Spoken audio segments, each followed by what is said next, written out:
Welcome, everybody, to the 4th episode of our podcast. You heard what I said. You know, I'm JP. I got my brother Dwight and Lateef, and we got a special guest with us, man. Yo, Dwight, who is our special guest, though? Our special guest is one of our TTC brothers, one of our founding fathers. I wanted to figure out how to introduce this brother, so I asked him, and he so eloquently gave me a paragraph to read to you people and let you know who the hell he was.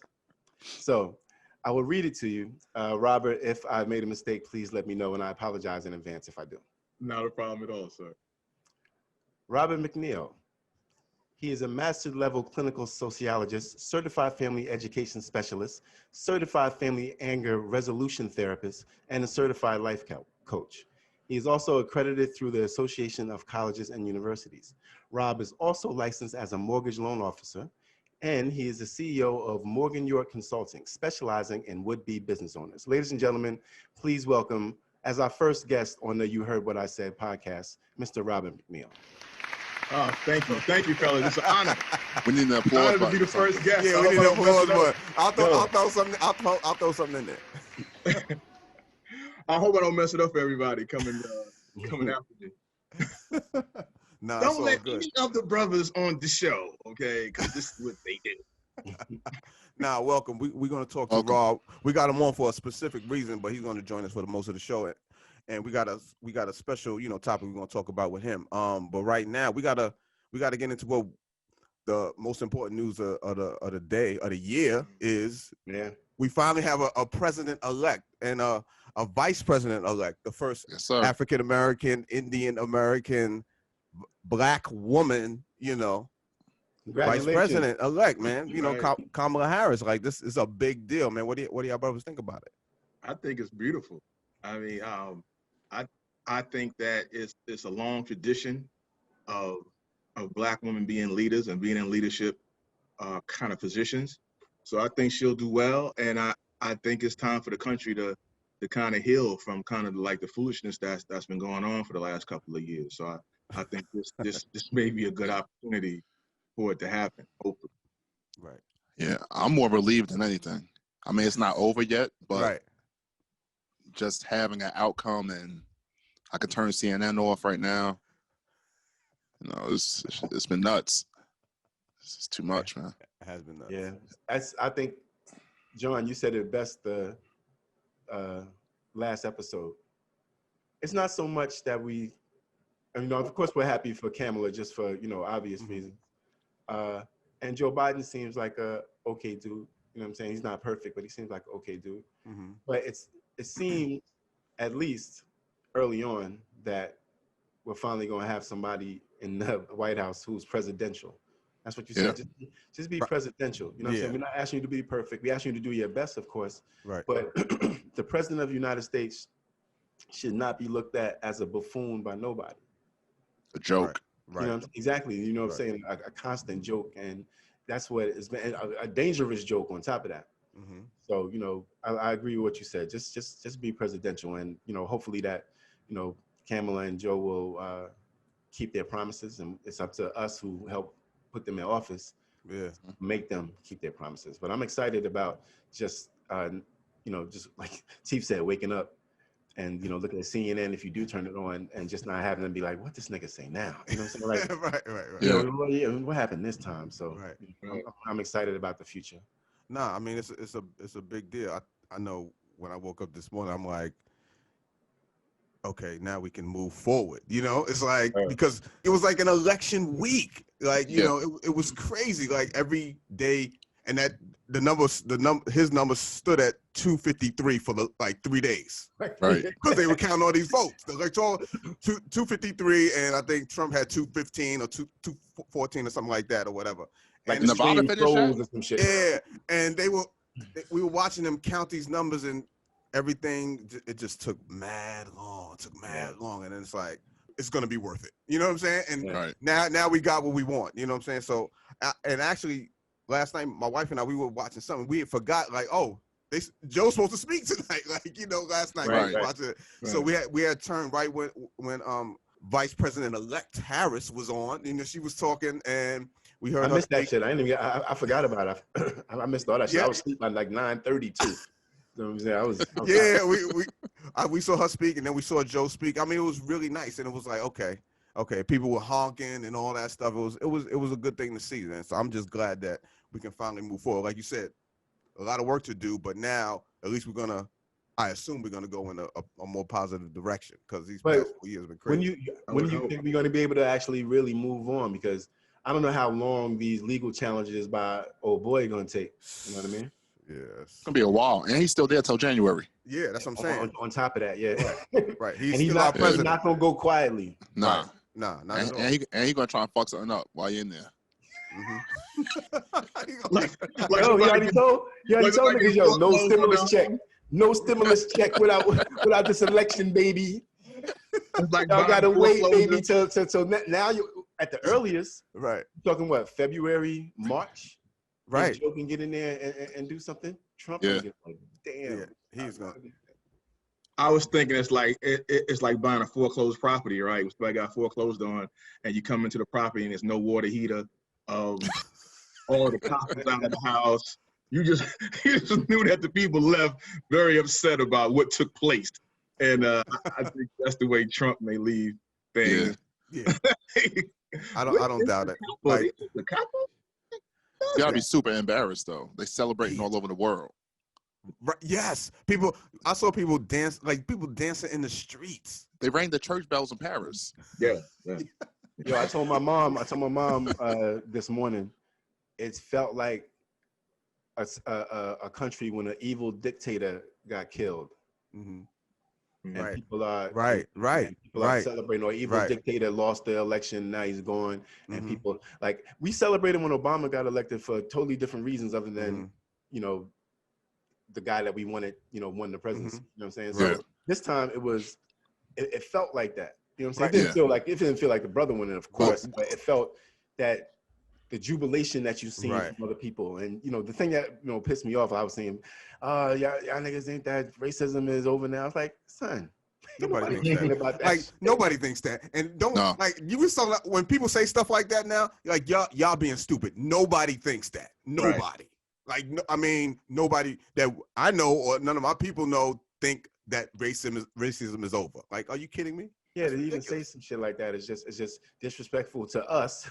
And then it's like, you just couldn't wait to say something bad about your people. Those are the ones I be thinking that be hating us more than the white folks do. It's like, you couldn't wait to say something negative. The homeboy ain't even been sworn in yet. Right. Right. You know what I mean? And you're already taking it to that. So I had to stay off it for a while, but I usually was on it just to see what was going on with the election, if they had any news or anything. Now it's like, I could really, get my mind away from other stuff. That dominated, whether we wanted to admit it or not, that dominated our thoughts, like you said, John, for a straight week, election week. Yeah. My TV was on CNN since Tuesday. Right. That's what it's been like, man. Like, every day watching the same people go through the board and seeing how the country's red in the middle and blue on the sides. You know what I'm saying?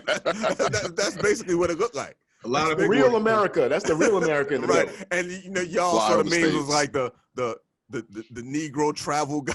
Negro travel guy. That's funny. Like, that's hilarious. That's funny. So, I mean, with that said, like, we did, like I said, we almost missed some of what Kamala, her speech, and we caught Joe, but I actually watched Dave Chapelle last night. We watched it this morning because I fell asleep. But watched it this morning too. Yeah, exactly. I watched it because I didn't even watch the whole show. I just wanted to see his monologue. I was out last night.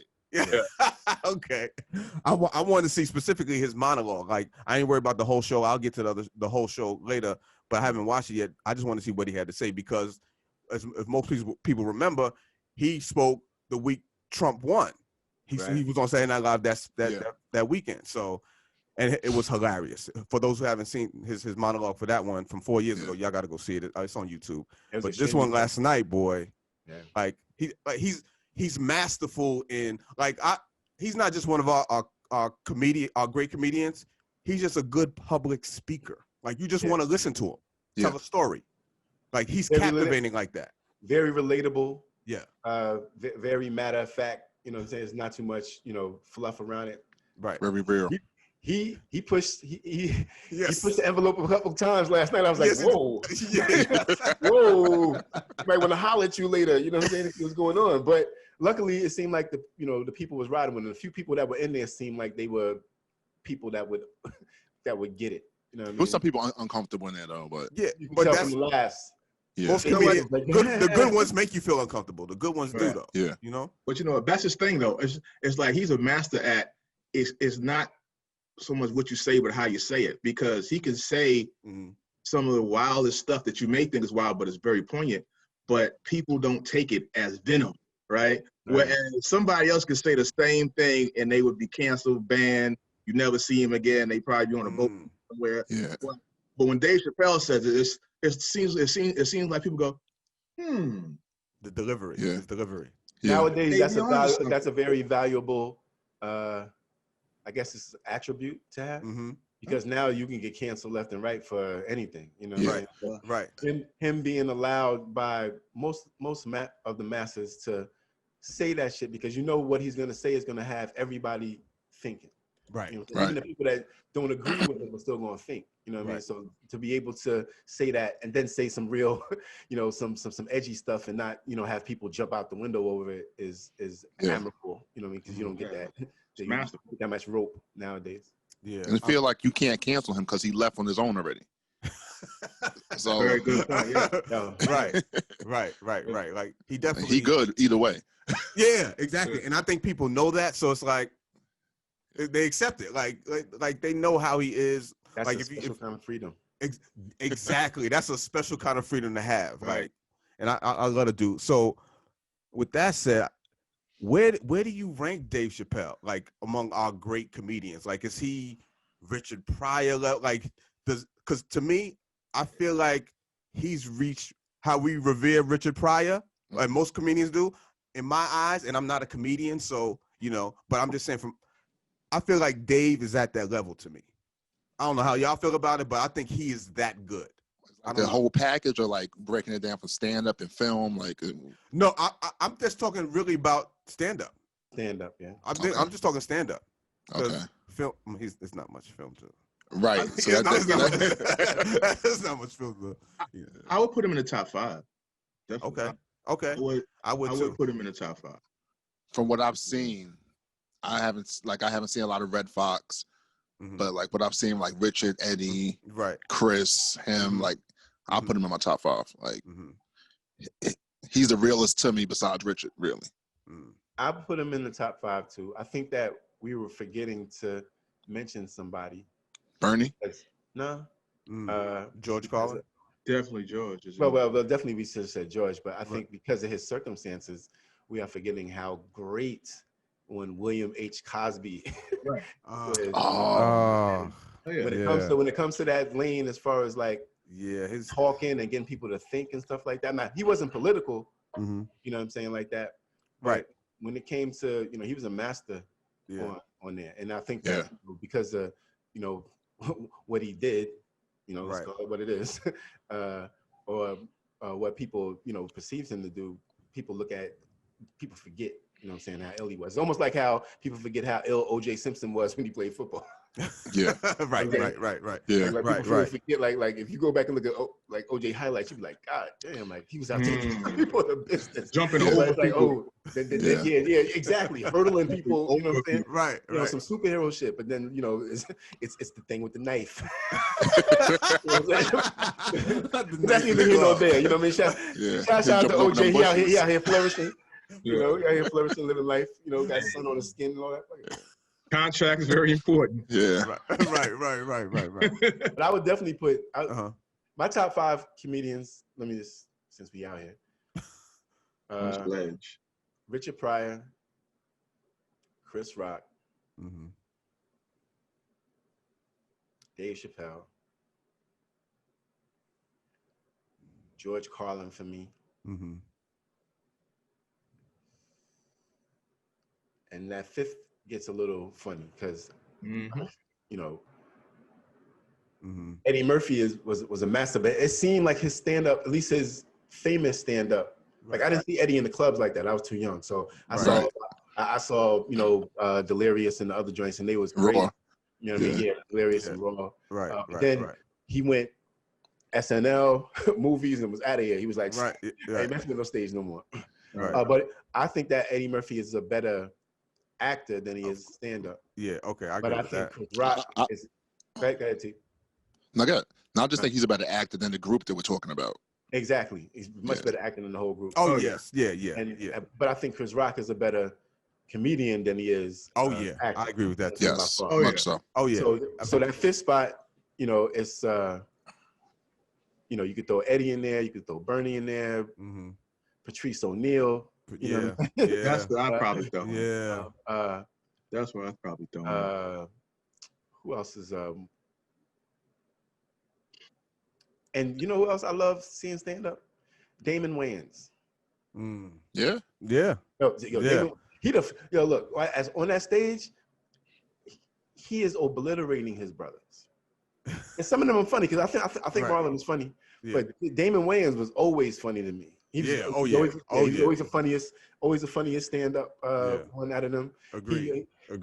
He had, even though he wasn't in a ton of movies, I enjoyed his movies much more than I enjoyed Sean and Marlon's movies. You know what I'm saying? Right. Yeah. I'm probably in the minority in that because Sean and Marlon made a ton of money off of them white girls and scary movies. And don't be a menace. Dumbass movies. But.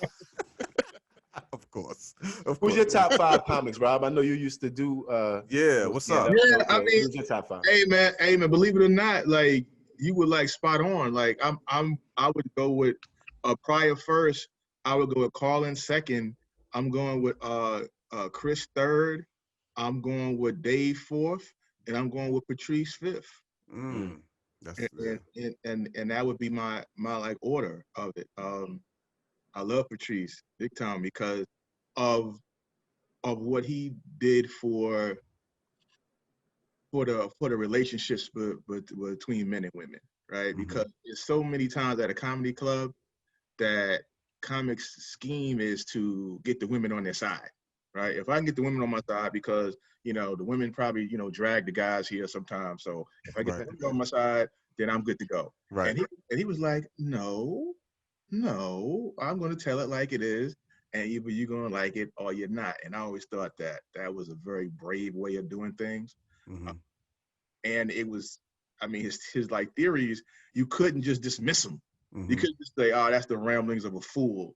Nah, you really had to like listen, but you know what? And the way I feel about Patrice O'Neal, I think he's the comedian on here that's probably one of the most brilliant comedians that most people do not know about.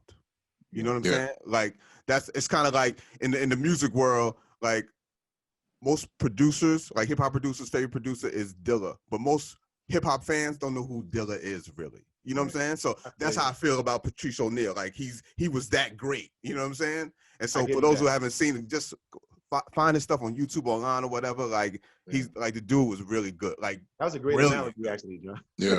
You know what I'm saying? That's a great analogy. Yeah. So like Patrice O'Neal. So my top 5 is Richard Pryor, Chris Rock, Dave Chapelle, and it's not in order. Bernie Mac. Like to me, Bernie Mac. Like I love Bernie, man. Like he was the hood comedian that did it the best. Like his storytelling, he's another one. He's another storyteller that you captivated. So Bernie Mac for me is like, and I felt like I remember I was dating this girl at the time. Kings of Comedy came out, so I took her to see it, and I was like, yo, Bernie Mac is gonna be the funniest, and she was like, what? Steve Harvey at the time, he had the television show and all that, you know what I'm saying? So she was like, Steve Harvey, when we left that, she was like, yo, Bernie Mac was the funniest. Like, and it was like, yo, he cleaned up. Yeah. That's why he went last. Exactly. He went last. Like 5 of the funniest men I've seen on film.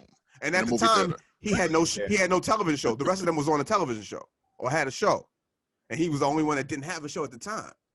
But after that, man, his career really took off, man. So he's definitely in my top 5. So was that 5 already? That was 4. Yeah. That was 4? Oh, that was 4. So that last spot for me, it's hard. I would give it to Eddie, but I think that's probably all for nostalgia purposes. Yeah. Because I don't know how well Delirious holds up today. Shit. I don't know. Certain things though. Certain things. Don't get me wrong. I'm just saying certain He'd things. He'd have been canceled within the first 15 minutes of that shit. God.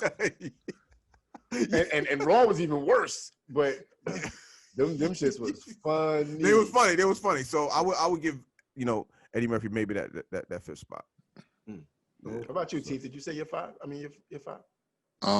Not in order. I'm going Chris, Eddie, Richard, Dave, and Bernie. Okay. Yeah. I can't put it in order. I don't know. Right. Yeah. Right. I can't either. Like, I would really need to go through everybody's stand-up again, and it would take a minute. So, but yeah. I mean, I love the fact that he took, like you say, he took some risks on SNL, but the dude is probably, I feel like his stock has risen so much over the past few years. And not just since, even Chappelle Show was really good or whatever, but after that whole debacle and he went away or whatever, and he came out with those back-to-back, like that's what took him out of here to me. When he started those back-to-back specials, you know what I'm saying? Yeah. Like on Netflix, I was like, yo, that was huge, and that was it. And then like I really was like, yo, he was always funny, but then I was like, yo, he's really a great speaker. And yeah. That means, yo, that's huge. My favorite thing that Dave Chapelle did was the block party shit. There isn't a month that goes by since that has been able to be viewed for public consumption that I haven't watched that. That used to be my date thing when chicks used to come to the crib when I was single. Yo, come over here, play this. Yo, how can you not? If you don't enjoy this, me and you can't vibe. Right. So that shit at Kanye, The Roots, Yeah. Big Daddy Kane, Common, Cool G Rap, the Fugees. You know what I'm saying? Jill Scott, Erykah Badu. I have a funny story about that, Greatest shit man. ever. The block party had came to Houston, right? Mm-hmm. And this was when, of course, Dave, had the Chappelle Show out, and it was, a lot of different people that were loving Dave Chapelle. So when the block party starts, of course, Dave comes out, says a couple of things, and then he's off. And then, of course, the music starts. So I think the first person they were putting out was Erykah. And it was a white guy next to me, Texan. He was like, "What the hell is this? Not this, Dave Chapelle. Not this damn voodoo priestess." I was like, "Oh, this is very interesting." Like, then it made me think like how bold he was, because I'm sure he knew that his crowd, so many people is coming to see him, and they're gonna be shocked when this comes out. Now, of course, us in the culture, we're like, yeah, that's what we came for. But other people really, some of them didn't know what was about to go down. Like, they thought they'd seen the whole set. Yeah, they thought he was gonna be out here and stuff. Cracking and jokes. When her and then Jill comes, but he had different people though. But I don't think like the Roots was on that. No, the Roots thing was a thing that he taped. That was a special thing. Yeah. Yeah. But Erykah came out and everything, and I was just like, wow, some people really didn't know what was going on, but it kind of introduced them to different people and stuff. But I was like, yeah, that was bold, because I think a lot of comics probably would have been like, nah, let me just keep up the flow. I don't want to lose anyone. Keep the money up. He's definitely the best comic of. I guess we can call Chris. We would call Chris our generation, right? Yeah, I would say so. Yeah. As much as I love Dave, I can't put him above Chris. Because I think what Dave is doing is just what Chris was doing. What made Chris so popular? What made Chris be able to have 6 fucking HBO specials? You know what I'm saying? I forget, like, he put numbers on the boards. Yeah, on that stand-up side. So as much as I love Dave, I can't think I could put him above Chris. So I would say that Dave Chapelle is the second greatest comic of our generation after Chris Rock. I think Chris is. That's fair. I think Chris is number 1 for me. You know what I'm saying, of our generation. You know what I'm saying? I think our parents probably say Richard Pryor, something like that. But for us, I say them two. I think and if you interchange that, if you put Dave up there, I can't argue. Yeah, right. I can't argue that either. Yeah. And sometimes I think it changes from the region, man. Because I have some guys I know here in the South, and they have a totally different view of the top five. Like Cat Williams is going in their top five automatically. Right. Yeah. He's hilarious though. Right. And I'm not mad at that either. I'm not mad at that. I'm not mad at that. Whoever has Cat Williams in their top five, I'm not mad at that. Yeah. And we'll argue you down about it too. Yeah. And we'll get aggressive. His off-camera life might be funnier than his stand-up though. Probably. Yeah. I can't front though. For what Cat does, because Cat's another one that put them fannies in the seats, boy. Yes, sir. Yes. You know what I mean? Quick and fast too. Like Cat used to do numbers. And Cat was so ill. He was like the Lauryn Hill of comedy, because you didn't know if he was gonna get in trouble or something, if he was gonna show up or some shit for 2 years. Right. But he was still selling out shows. It didn't matter. People were still going to see him. And he was, to me, doing the exact same act, but his crowd. That's what they wanted to hear. His Stacey Adams hat wearing, Jada shoes crowd. Yes. See, like loyal. When it comes to getting money, like Chris Rock will have the thinkers, right? More of the bourgeois African American crowd and other people. But let me tell you, man, sometimes we could be fickle, right? But we could be a very fickle crowd, right? But the guy that drives the bus, right? They gonna rock with Cat till the end. Every time he comes, every time, and that loyalty of that crowd, man. I mean, as a comedian, you can only hope for that, because it's nice to have everybody, right? But I would love to have 30,000 loyal people can make you platinum in anything. Right. Yeah. That's pretty much. This is pretty much what he does. Dave's a great entrepreneur as well, which helps out stuff that he was doing in Ohio with these comedy shows. Oh yeah, during the COVID was crazy. And it's funny during the COVID and during the quarantine, it was people you would see out, and you would see on social media, and they would talk about, well, make sure you take this time to be productive. You know what I'm saying? If you gotta be home, whatever, make sure you take the time to be productive. Make sure, if you're gonna, get in shape, get in shape. You know what I'm saying? If you're gonna go to school, go to school. If you're gonna start a business, start a business. You know what I'm saying? And the thing that you would see over and over again was, get an LLC, get an LLC, get an LLC. But there was never any talk after that about, okay, what to do with the LLC. Do you even need an LLC? Do you have enough business to have to get an LLC? Right. Do you understand the tax ramifications, if there are any, that have to deal with an LLC? So you have to, I always would get frustrated when I saw that, and I'd be like, why don't somebody explain to these people what that is? You know what I'm saying? What is an LLC? Why do you need it? Why you have to use it? Whatever. And there's different kinds of way to designate your business as well, which is the reason why we have Rob on the show. Rob, as like his intro said, specializes in would-be business owners. And I used to talk to him about it, I'm saying personally, like, yo, it's crazy how people just don't know none of that stuff, and why do they need a LLC? Why you even have to do anything? So Rob, if you could help us explain to the few people we have listening to us, hopefully it'll be a lot more. Yeah.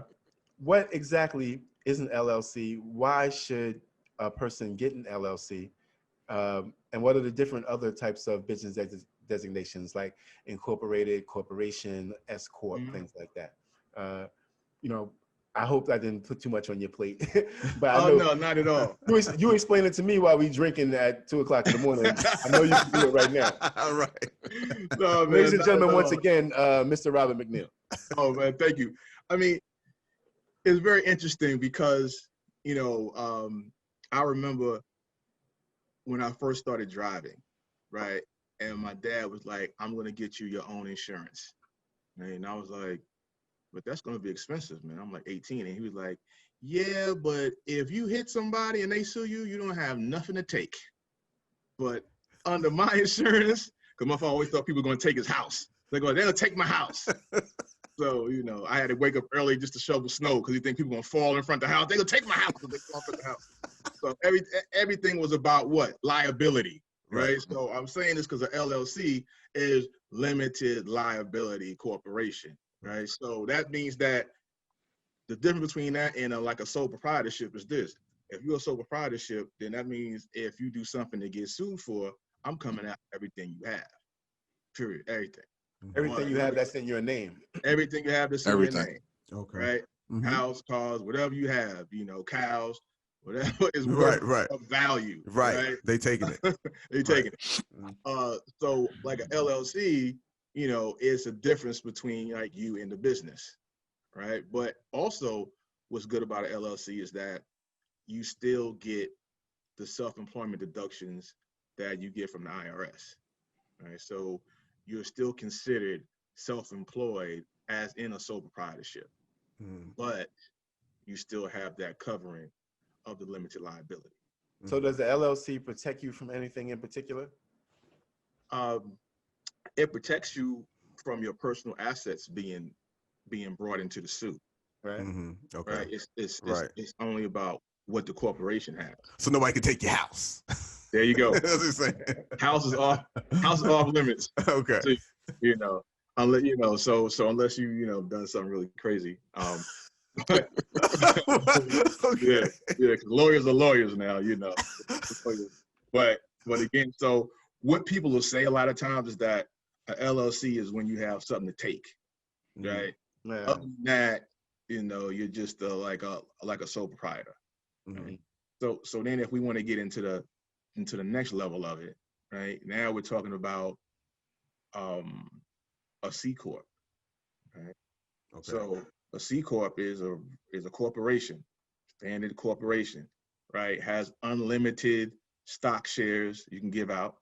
Of course, you still have the limited liability, but the problem with a C corp is you have double taxation.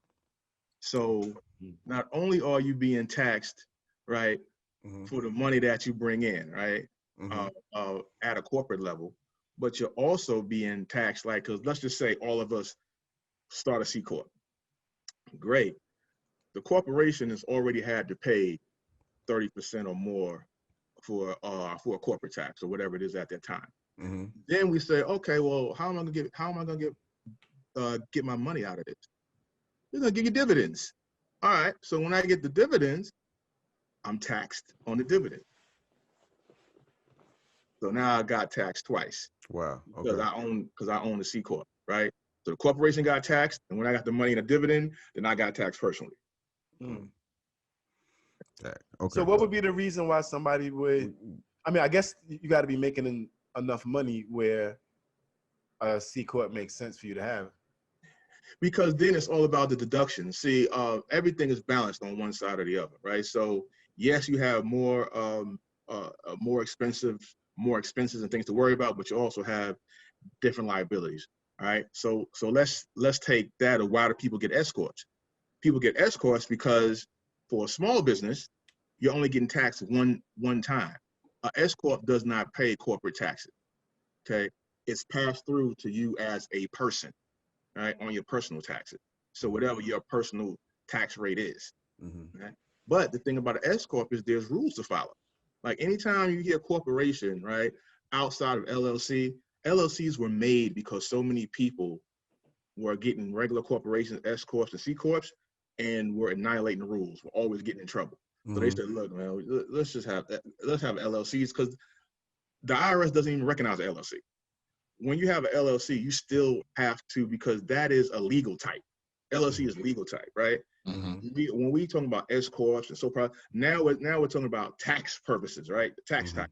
So even when you have an LLC, right, you still have to say, how do I want to be taxed, right? If you're a single member LLC, then you're getting taxed just like you're a sole proprietor.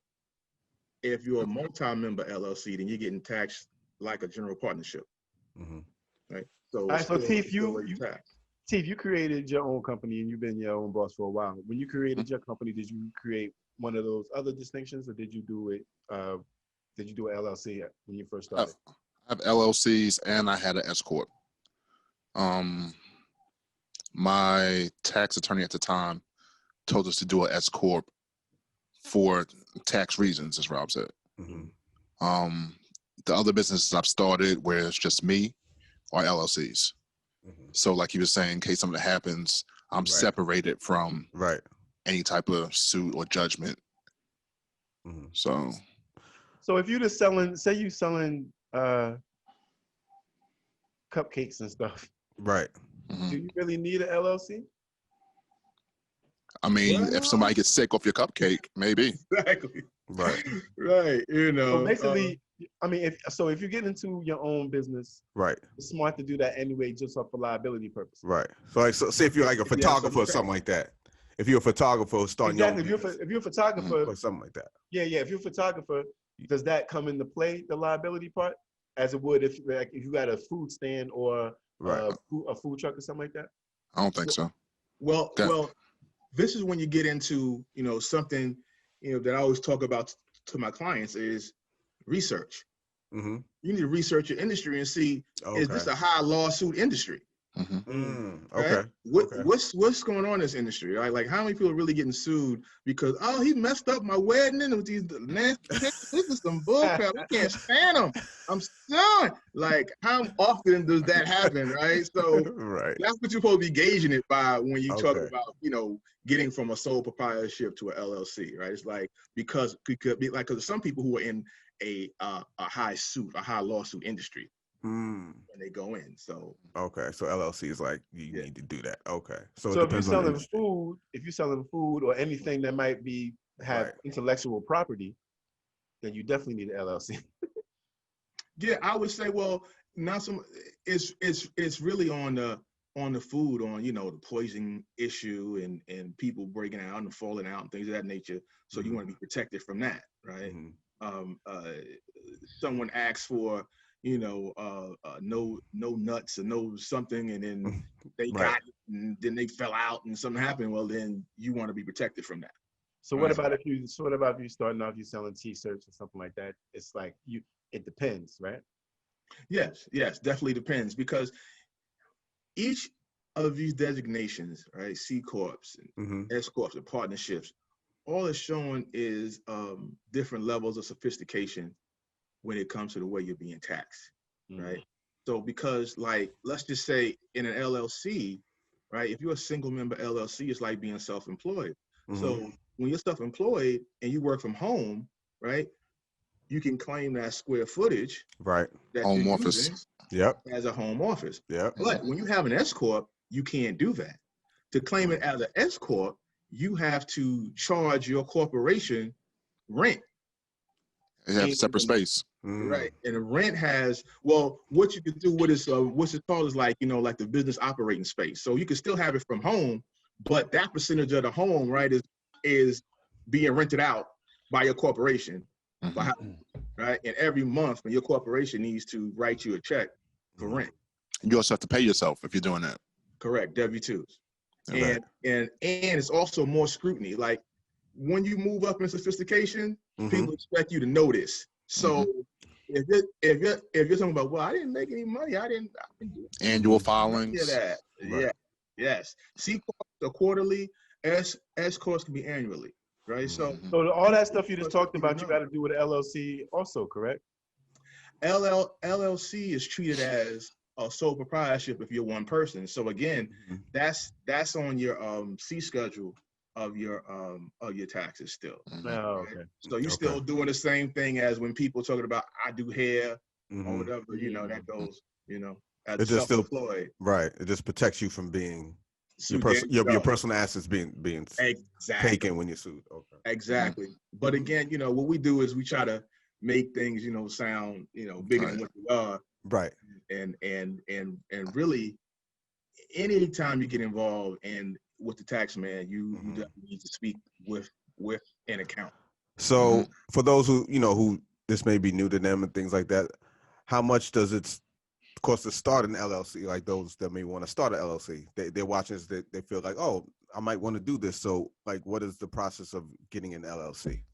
Right. So the first part of it is all going to depend on your state, right? what it costs to go to the Attorney General or the Secretary of State or what have you, and put in for a limited liability corporation. But it's not that expensive, right? Okay.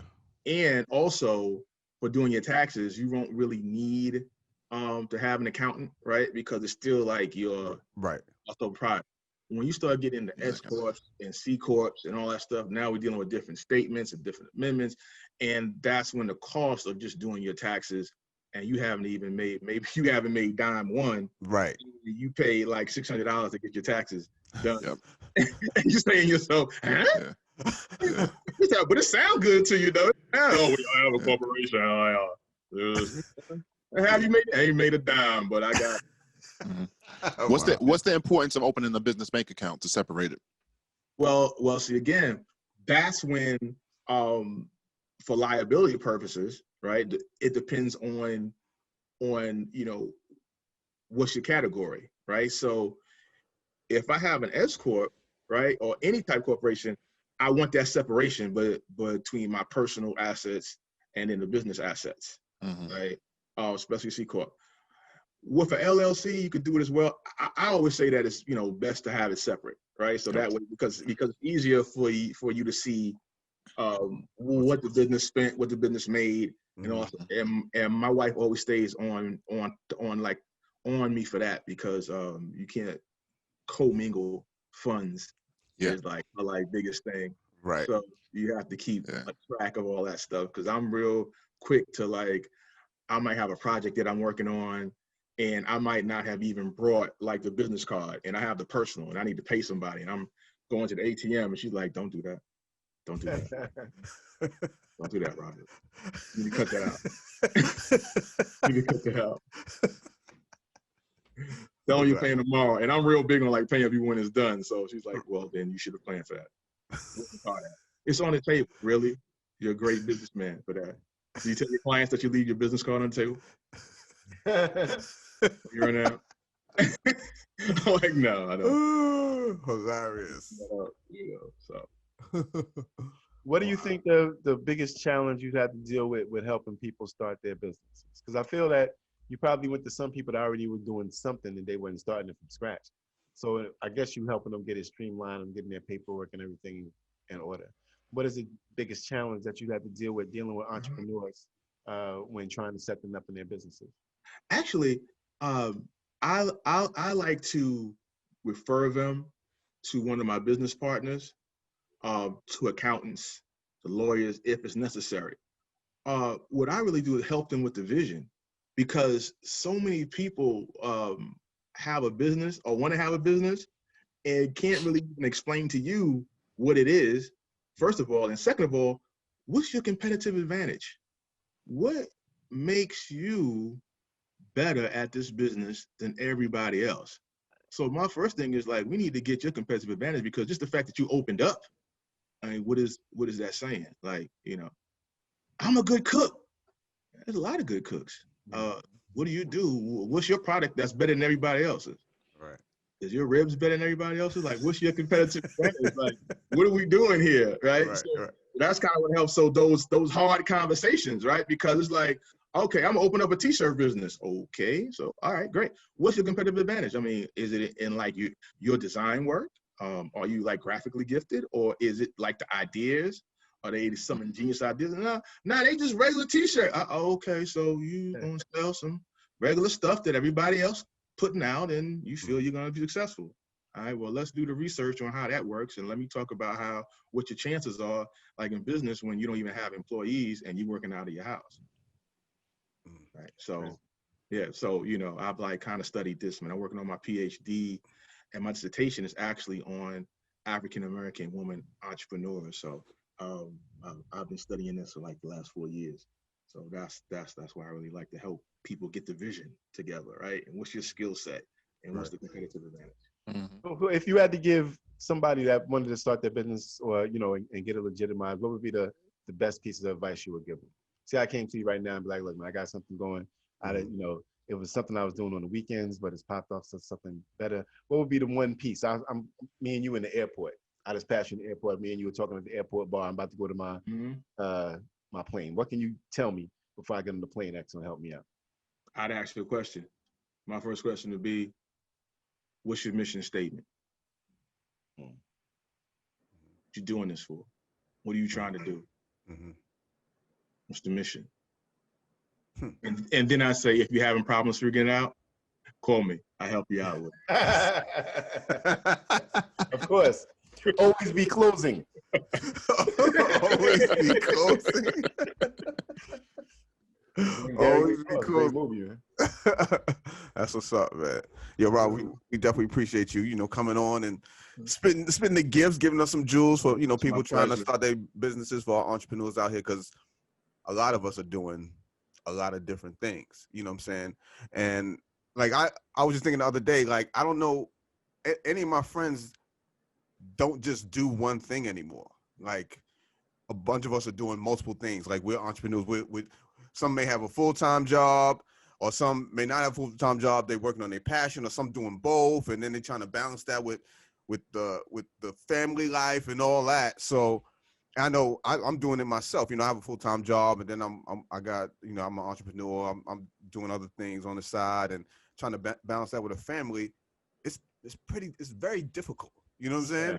Yeah. I mean, I'm preaching to the choir, because I know all of us go through it. So, I mean, my question is not how do you balance that?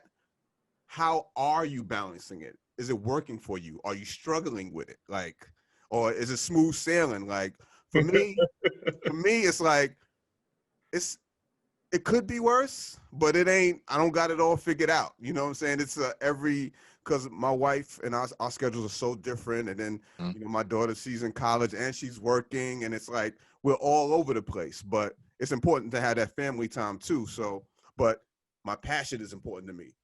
My job is important to me, because I need to pay these bills. So for me, it's definitely a juggling act. And I know how to juggle, by the way. Like, if I never told y'all, like, I'll show you one day. I really know how to juggle. Real deal juggle? Like, real deal. Ask my family. I know how to juggle, but I'm not great at it. So sometimes the things will fall out of my hands. So that happens. You know what I'm saying? Thank God for reminders, because there's so many things I forget to do now. I got to make sure I got reminders, like, and not just business stuff, family stuff.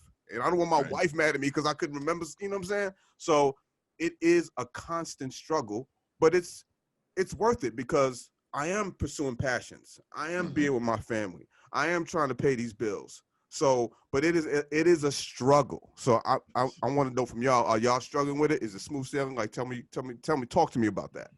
I've been doing it for years. So, I mean, you have to make the time. Yeah. The time is there. You have to separate it. Like, my wife, well, being with COVID, she used to go into the city every day. Right. She's home now. She goes in maybe twice a week. I'm home. I always work from home. Noah, his school is 45 minutes away. So I drive him back and forth. So my day's pretty much over at 2:00. Right. Because you got at 2:00, I'm going to get him. He has practice. He has a workout. She's coming home from the city, but we have dinner together every night as a family. That's dope. Every night. So whatever's going on during the day, you have to make that time. So.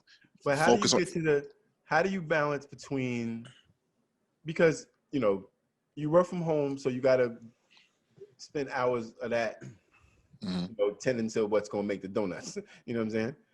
And then you got your family time, and then you got your passions and stuff that you pursue too, your designing and stuff like that.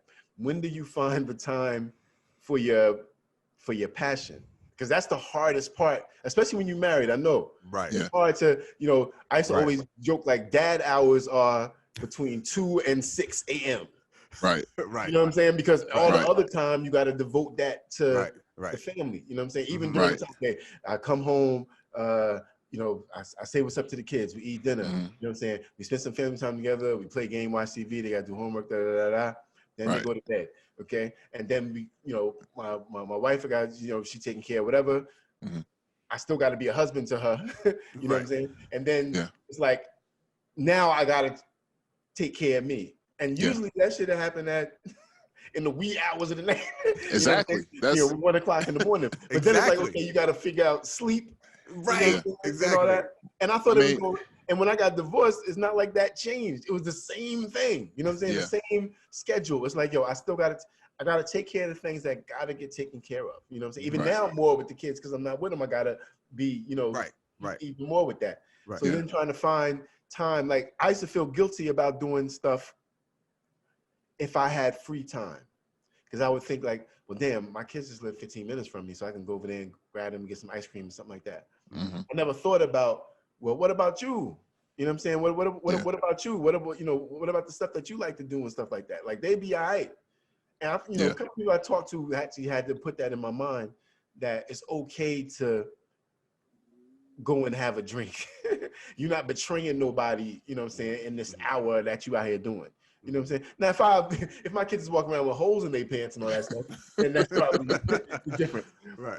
But that never happened, so I'm not worried about that. So it's like, at some point, like you said, Teef, you got to make the time. I've always had a problem. Me and Rob just had this conversation the other day. Did we not? It's like, yo, when do you find that time? We so busy chasing money. Mm-hmm. To make our lives easier so we could do the stuff that we want to do more frequently. Yeah. But it seemed like that shit don't never stop, yo. And it's like you're trying to figure out how to get your leisure and your little wins and victories and your, this is cool, your passion. When do I find the time to slide that in there when I'm constantly on the hamster wheel trying to get the money? That's a different question. Yeah. Find a time for yourself to do something that you want to do that's not going to really like benefit the family. It's just your time. Yeah. That's totally different. That's what you're talking about. Is your passion that's different your creative stuff. That's not a passion. That's like your passion is I'm working on something that I love to do. I see what you're saying. Like, that is two different things. That's what I'm thinking about. Like if you have a 9 to 5 and you said, okay, I'm gonna work on my passion. Your 9 to 5 is what you have to do. Your passion is something that you want to do. You want to focus on. You want to build that up. Going to have a drink, that's something that's me time. Mm-hmm. That's totally different. It's hard to get me time with a family, wife, 2 jobs, and a passion. But Rob argued with me the other day and said, yo, the me time is the passion. And the passion is the same thing. Should be the same thing. Yeah, I agree with that. Now, a lot of times it's not. It's not. The passion might be a hustle, depending on what it is. You know what I'm saying? Yeah. It's depending on who you asking. You know what I mean? Yeah. Like for John, producing is a passion. Right. He make money off it too. You know what I'm saying? Right. So depending on who you asking, it might be a hustle. You know what I'm saying? As well. But to him, it's a passion. He gonna do that. He gonna do it regardless whether he make money on it or not. Right. Pretty much. Well, man. What I think is this. Like, I think everybody should have like a personal mission statement, right? Mm-hmm. And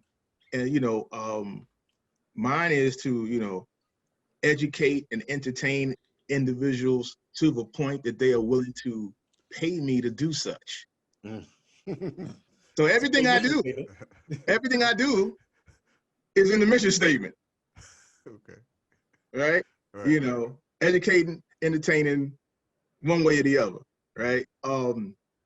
But I'm a bad example because I ended up being exactly like my dad. Like my dad used to say, people used to ask him, because my dad had a limousine service for years, which y'all guys know, right? Yeah. So he would always say, I got the worst boss in the world. He don't give me vacations. He don't let me call in sick. He want me to work every day. Right. And that was him, right? So I've been, blessed in a way that my wife understands that, I'm a workaholic, and kind of she is too. So she gives me that, space to do that. But if I had kids, it'd definitely be a different story, because my dad came to one of my basketball games, and it's funny that he just found one of my high school basketball awards for, being on varsity for 3 years and all that stuff. And he's like, yeah, Junior, so you was all right at one time, huh? And I was like, and I would just say, but you never came to any of my games.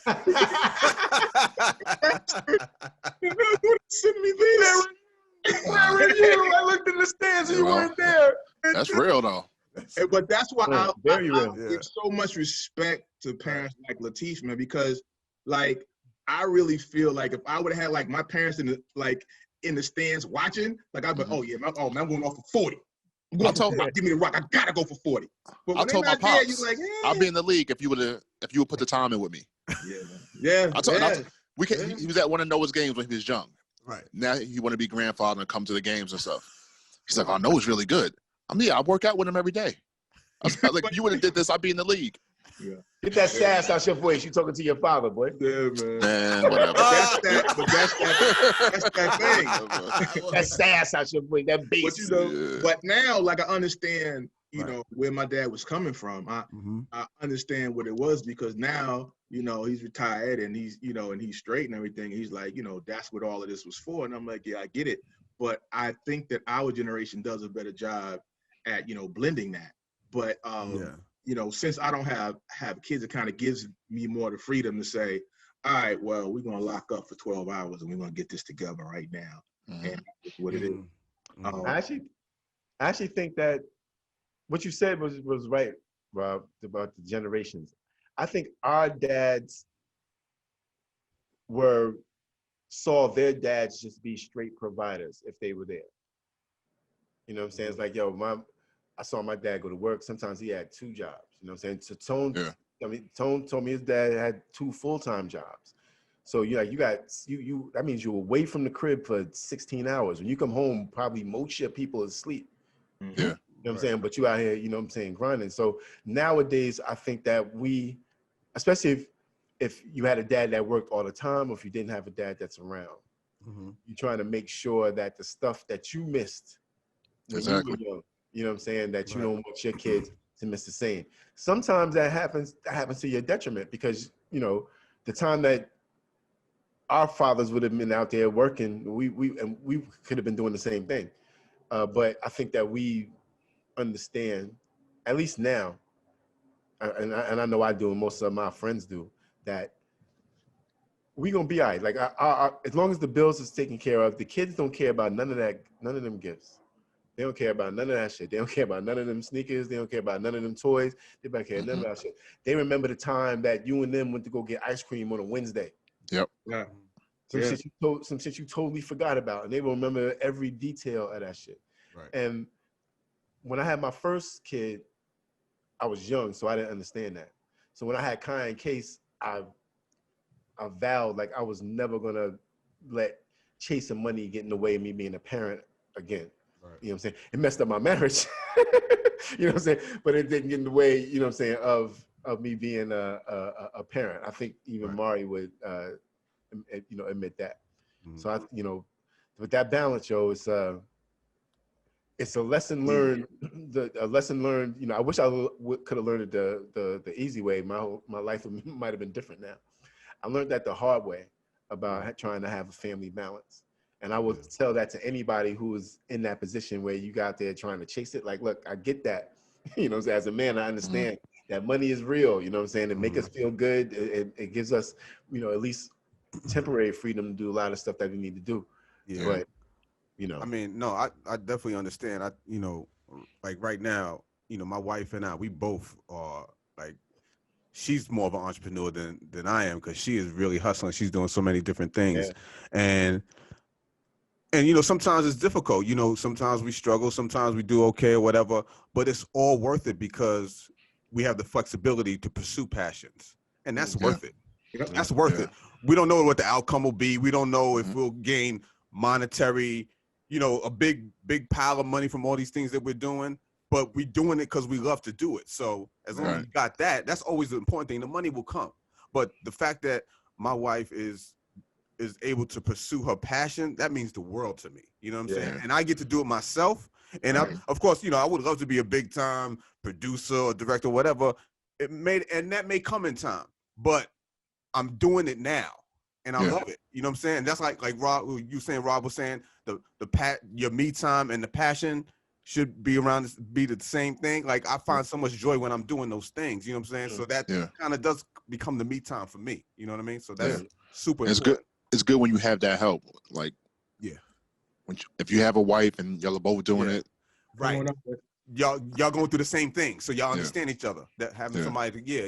So I mean, we all hustling trying to make it and keep it balanced out.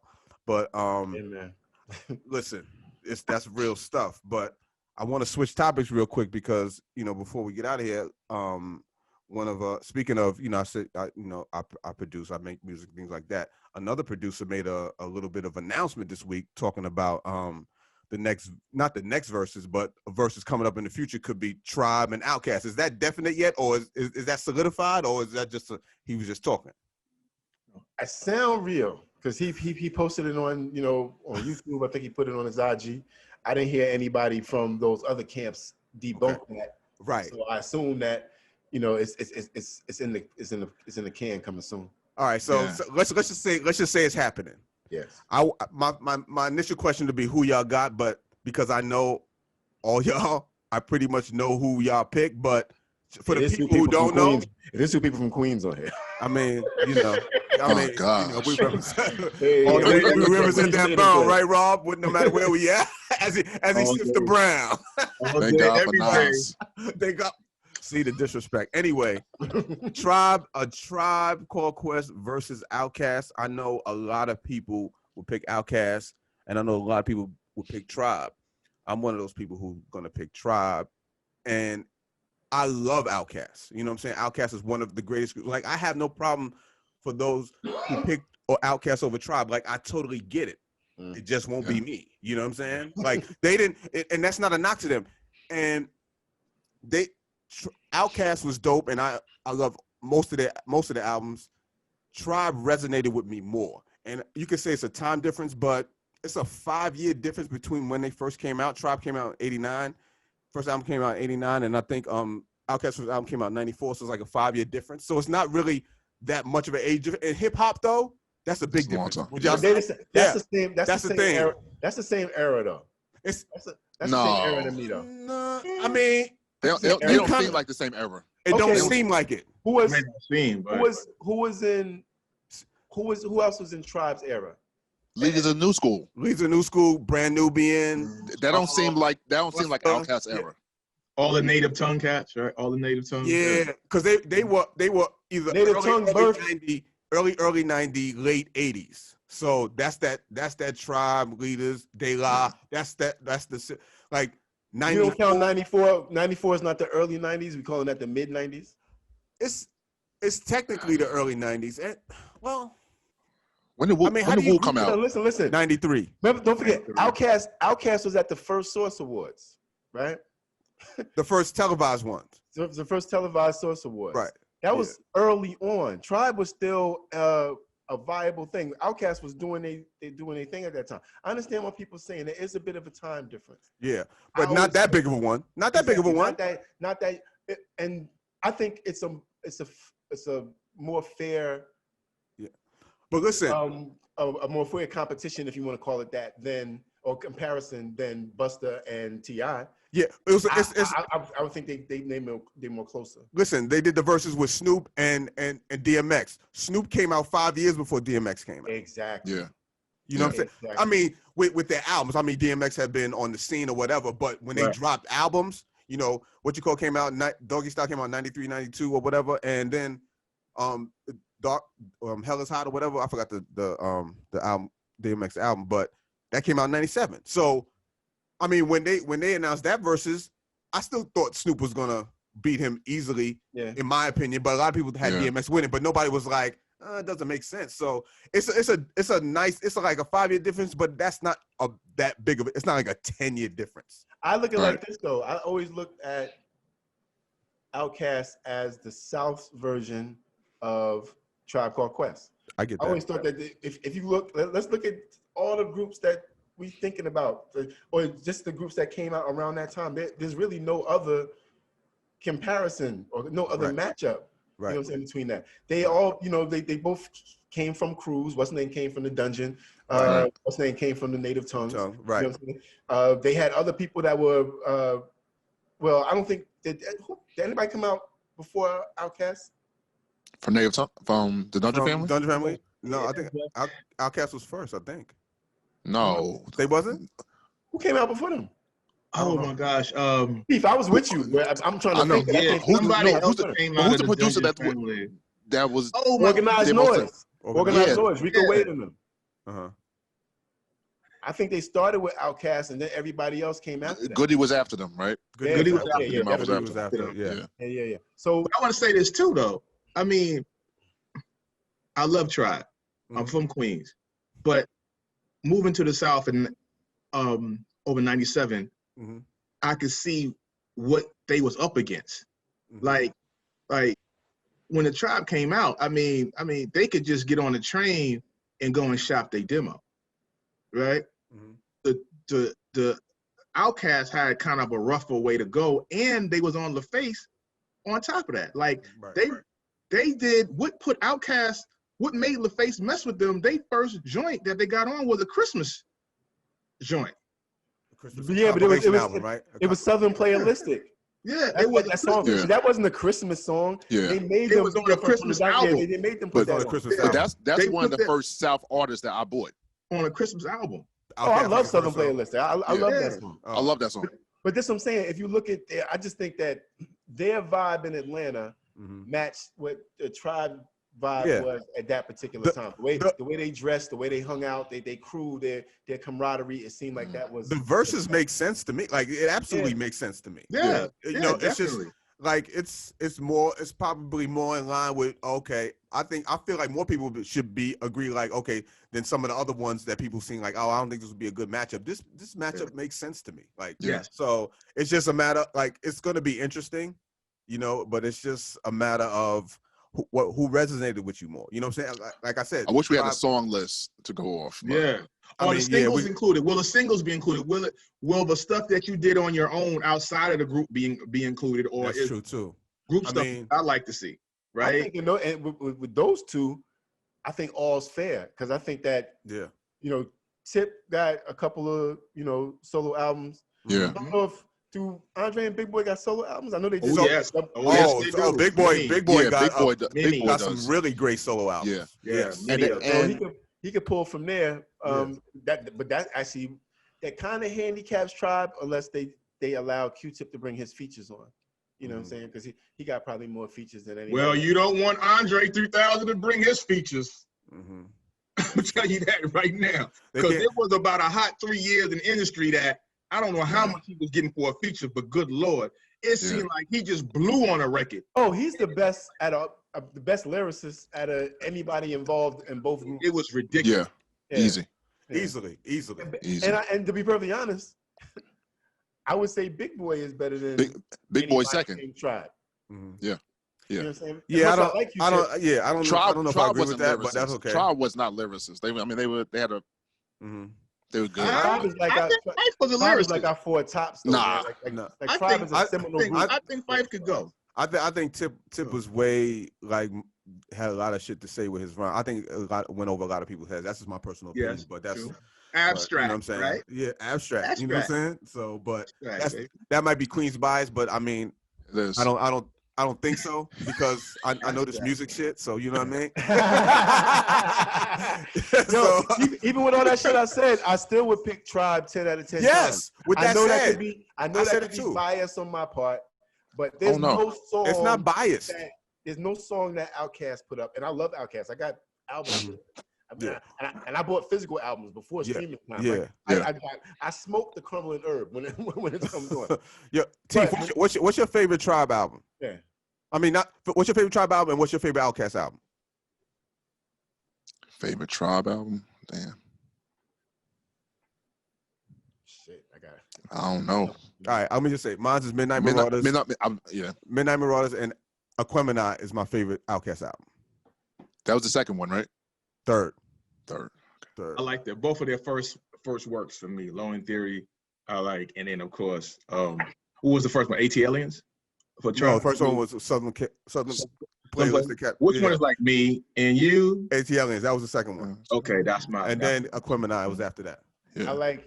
I like AT Aliens, and I got to go with Low End Theory. Although Low End Theory is Midnight Marauders is my favorite. I banged Midnight Marauders a lot. I remember being in the mansion, John, us playing that a lot when that came out. But the music is so good on that. Yeah. But Low End Theory is. Yeah, Yeah. like it's that. Which one got bugging out and the scenario and all that on it? That's Low End Theory. Yeah. Yeah, that's Low End Theory. Yeah, Low End Yeah, Theory. and I listen. Whoever picks Low End Theory over Midnight, I can't argue that either. That's the same thing. It's like, but I'm Midnight for me. Like, you know what I'm saying. So I think, and for most Tribe fans, after Midnight, the other two albums after that, people, it's up in the air. You know what I'm saying? I mean, the other two that came out before they had their hiatus, then they came back with the other album 4 years ago. But damn, it was 4 years ago. Damn. Yes, but maybe OuKast has a better. Maybe OuKast has a more of a body of work. They do. Greater body of work that people remember than Tribe. But for me, for me though, the peak joints are higher than OuKast's peak joints. Okay. Tribe's peak. You know what I'm saying? Does that make sense? On a sociological level, I still say that OuKast had the whole South on their back. Tribe never had. Tribe had the whole country on their back. White people love Tribe. Asian people love Tribe. No. What I mean by that is he say something different. Go ahead, Rob. Right. What I mean by that is that no one was saying, "Hey, yo, man, take your Linden Boulevard rap and get the hell out of my office." Nobody was on that with Tribe.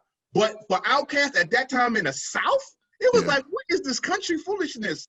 They did get booed at the Source Awards. Yeah, get up out of here. I mean, that's a good point. That's because you New Yorkers are fucking savages. On their back. And y'all don't have any respect for anybody else.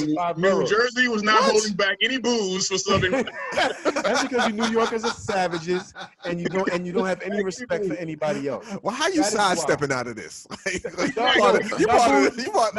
Y'all booed snooping them at the Source Awards, and we was playing Gin and Juice and what's my name? People on Avon. When did they boo Snoop though? They booed Snoop at the Source Awards. We was there. Before after Suge said what he said.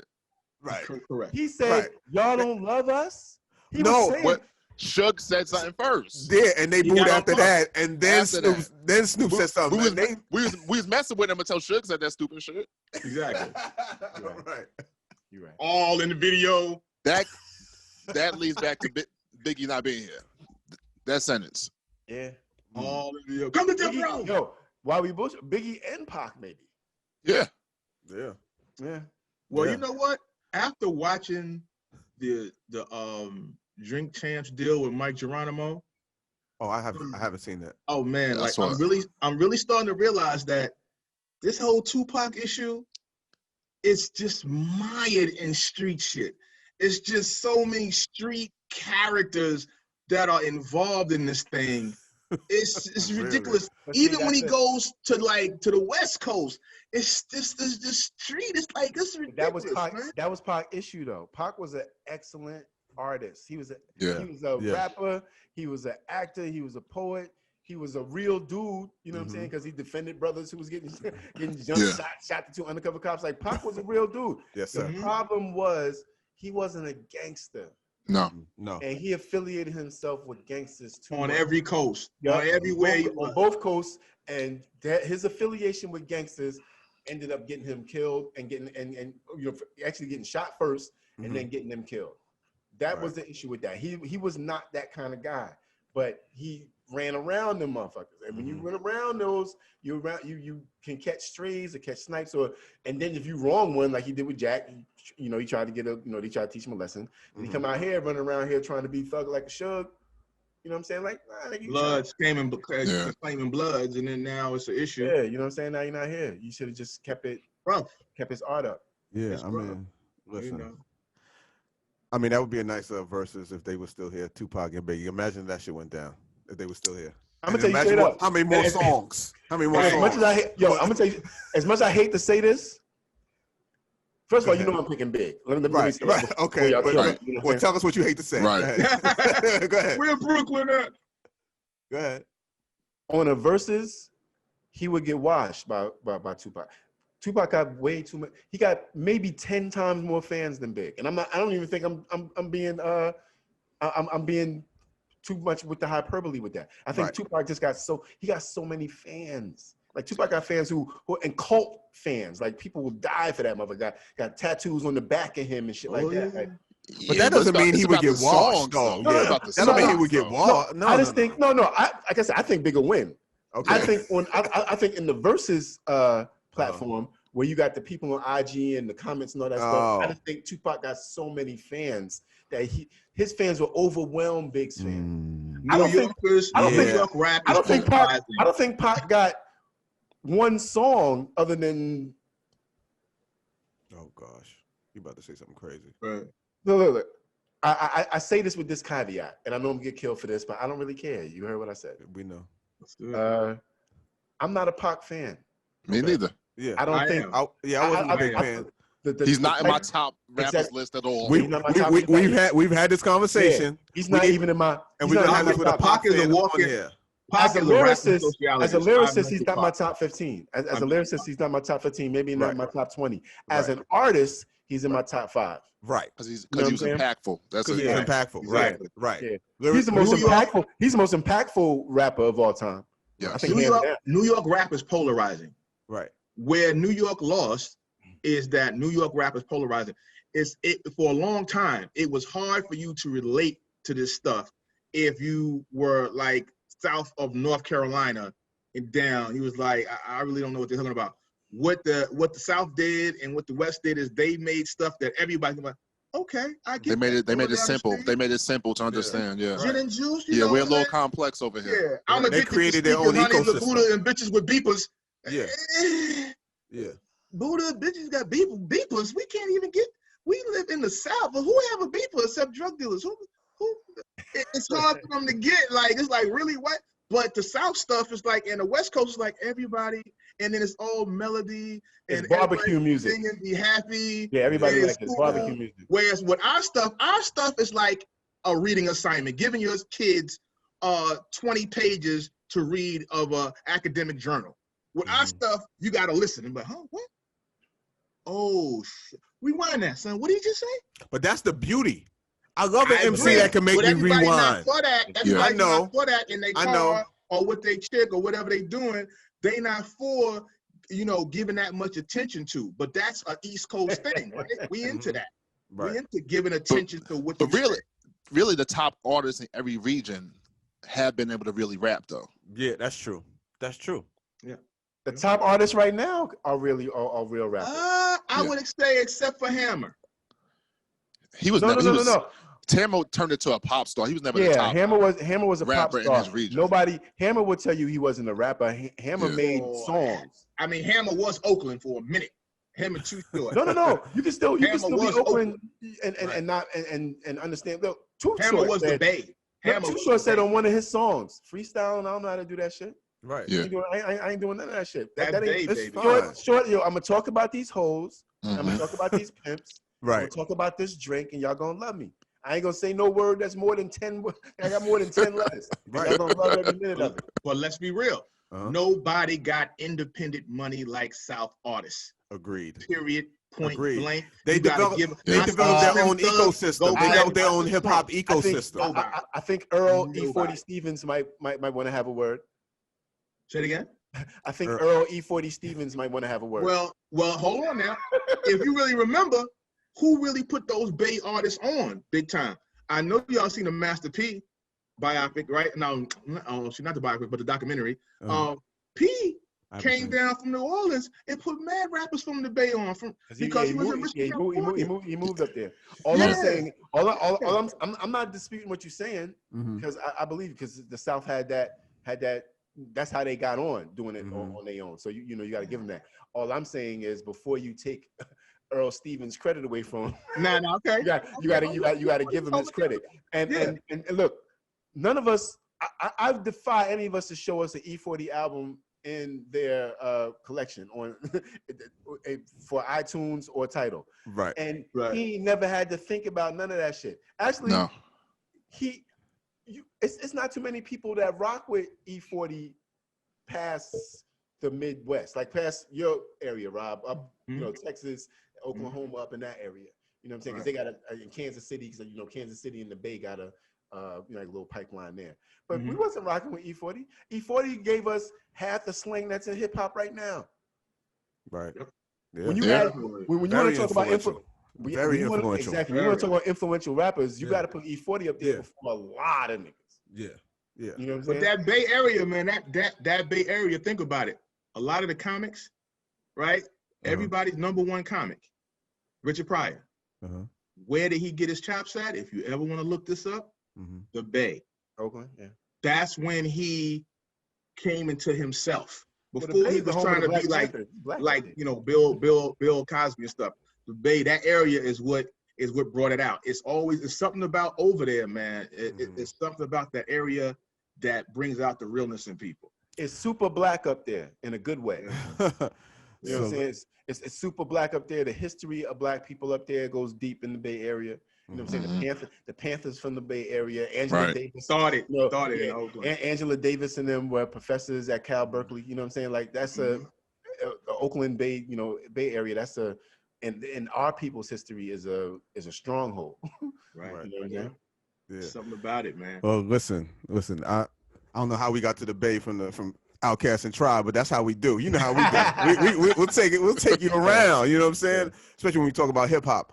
But regardless of that, I'm looking forward to because we're gonna have this discussion again once it actually happens and we've paid attention to the battle and we can really judge and speak our thoughts on that battle once it actually happens. But until then, I still got Tribe. All right. Anyway, y'all, we want to thank y'all for tuning in to episode 4 of You Heard What I Said. Check us out. We're gonna come back with another one after this, and we're gonna keep bringing y'all good stuff. Until next time, y'all. Thanks, Peace. Rob, for coming. Thanks, thanks, Rob. Thanks, my brother. Appreciate you, bro. Thank you. My dude, man. Dropping the jewels, bro. All right. Hey, brother.